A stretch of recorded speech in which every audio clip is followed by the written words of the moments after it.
இந்தியாவில் பிப்ரவரி மாதம் 1.84 லட்சம் கோடி ரூபாய் ஜிஎஸ்டி வசூலாகியுள்ளதாக மத்திய அரசு தெரிவித்துள்ளது.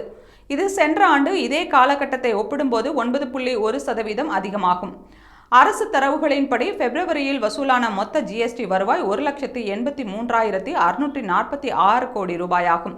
இதில் மத்திய ஜிஎஸ்டி 35,204 கோடி ரூபாய், மாநில ஜிஎஸ்டி 43,704 கோடி ரூபாய், ஒருங்கிணைந்த ஜிஎஸ்டி 90,870 கோடி ரூபாய், இழப்பீட்டு வரியாக 13,868 கோடி ரூபாய் கிடைத்துள்ளது. மேலும் உள்நாட்டு வருவாய் மூலம் 1.42 லட்சம் கோடி ரூபாயும், இறக்குமதி வருவாய் மூலம் 42,702 கோடியும் கிடைத்துள்ளன.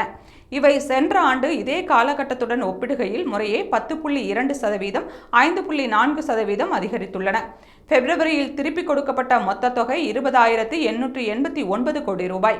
முந்தைய ஆண்டின் இதே காலகட்டத்தை ஒப்பிடுகையில் இது 17.3% அதிகமாகும்.